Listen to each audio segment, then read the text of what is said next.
Hey guys, what's going on? It's Moses here. Today is Friday, which means it's Revelation Friday, and I thank God and I'm so honored that He's using me as an instrument to speak to you about what He has to say. Today, I want to speak to all of us about the spirit of discernment. Now, when you talk about discernment, you're talking about identifying who is and who isn't of God. And it's important to understand who is and who isn't of God because we don't want to be in communion with something that's not in the perfect will of God.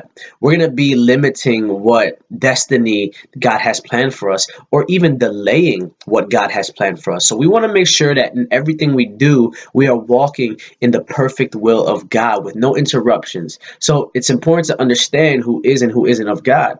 In First John 4:1, it says, "Beloved, believe not every spirit, but try the spirits whether they are of God, because many false prophets are gone into the world."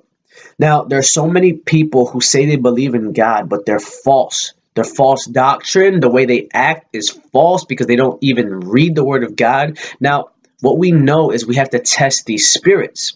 Now, how can we test these spirits? In Romans 12, verse 2, it says over here, "And be not conformed to this world, but be ye transformed by the renewing of your mind, that you may prove what is that good and acceptable and perfect will of God."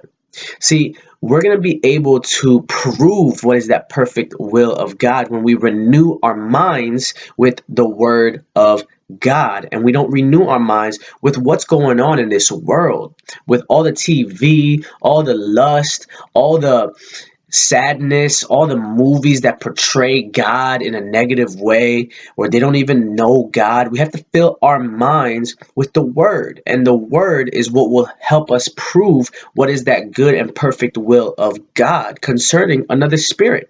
Now, to even go further, in Hebrews 4, verse 12, "For the word of God is quick and powerful and sharper than any two-edged sword, piercing even to the dividing asunder of soul and spirit, and of the joints and marrow, and is a discerner of the thoughts and intents of the heart."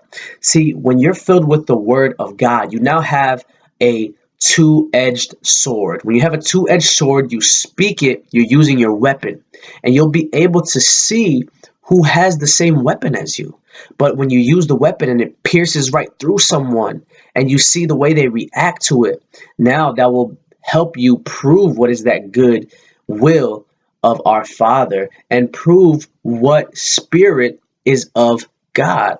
So it's important for us to understand this, because when we understand who is of God, then we're empowering God's will for our life. But the last thing we want to do is judge someone. We don't judge someone from how they look, how they dress. There is something called righteous judgment, which I'll speak over in the next couple of Revelation Fridays, whatever God has planned. But when you go to 1 Samuel 16:7, "But the Lord said unto Samuel, Look not on his countenance, or on the height of his stature, because I have refused him. For the Lord seeth not as a man seeth. For man looketh on the outward appearance, but the Lord looketh on the heart." See, the spirit of discernment allows us to discern what is in the heart and what is the intents of the mind. And the only way we'll be able to tell is if we're filled with the Word of God. It's like you know someone and her name is Jenny, and I have a friend, and I spend so much time with Jenny every single day, and I understand, I talk to her, I know her voice, and her favorite food is steak. And I come across this guy, this friend, and he's like, "Oh, what are you doing today?" I'm like, "I'm hanging out with Jenny." Oh, he's like, "Oh, I love Jenny, man. She's so cool." And I'm like, "Yeah, we're gonna go get some food, we're gonna have her favorite meal." And he's like, "Oh yeah, she loves French fries." And I'm like, see, I'm able to prove what is that perfect will of God because I know God. That's the same situation in what I just explained. So with that being said, guys, let's understand that in order for us to empower the will of God, we have to ensure that we're with the right spirits. And in order for us to be with the right spirits, we have to be filled with the Word in order for us to tell if we're with of God, if we're with those people of God.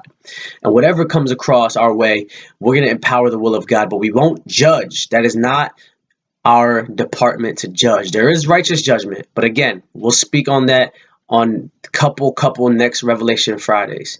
On that note, guys, I love you so much. Enjoy your weekend, and let's get filled with the word of God, our two-edged sword, and let's empower his will, baby. Let's go. I love you guys so much. Enjoy your weekend. God bless you.